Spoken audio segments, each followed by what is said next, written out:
Full-on winter weather, absolutely. You got it. How about winter storm warnings, winter storm watches, well south of where we typically see them, into the deep south in spots. That's something closely to keep an eye on. Hello, I'm meteorologist Brian Ivy for your Snowplow News Norcast weather video. A lot of the upper Midwest, northern plains, below average snowfall. The swath that came through the other day put it above average. But yeah, below average snowfall is going to change in the south in a hurry, that's for sure, with a swath of several inches likely. We'll show you another computer model. Maybe the system won't take such an aggressive track to the northwest. We'll show you another option here in just a little bit. But regardless, it's a pretty snowy pattern as we go throughout the next few to several days. Once it gets out of the deep south and starts taking a turn, will it be the mid-Atlantic that could get hit decently with just some snow showers, a couple inches of snow on the northern side, or with the secondary solution, depending on how these different systems phase or come together, this could allow for a nice transfer of energy in a true nor'easter that produces a swath of big-time heavy snow into the I-95 corridor, including New York City. We'll keep an eye on it. Here's what we got to show you, though, right now. High pressure moving on out. This system will start to build. It'll start to push off towards the northeast. There's your heavy mixing, heavy snow zone.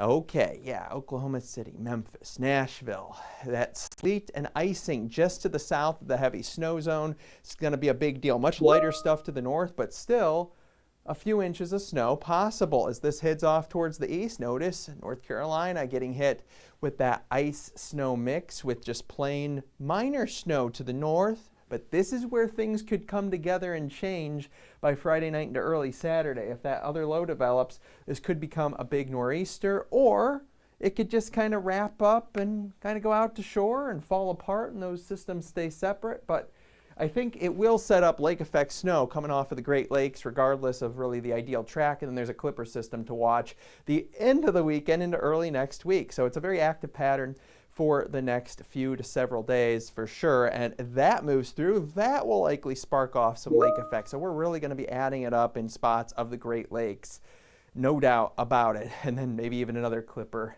coming in a week out from now. So yeah, a lot to talk about. Now this is another model showing maybe more of that worst case scenario where it's a half a foot around that Dallas area. Pine Bluff, you're seeing maybe a foot of snow.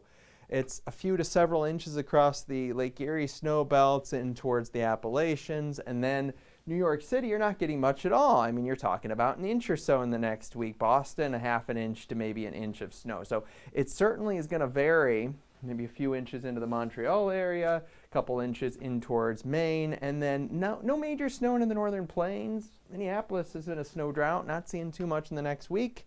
And some out into the Intermountain West, but it's going to be overall be warm, and that's not really the focus point where we have the bigger deal system. So let's take a look here. Yeah, trough across the east.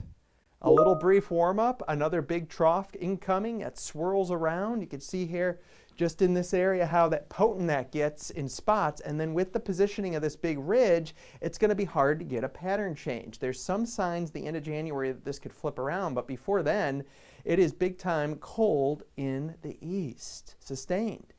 So the MJO, that's a big pattern driver this year. Essentially, it's a atmospheric energy, a thunderstorm type of a sequence in towards the Indian Ocean. Now, when it's in phase like 781, cold air across the eastern half of the country, that's exactly what we've been seeing. But there's signs here that it ejects out of that more in towards that 2 and 3 and 4 stage, all these numbers in here.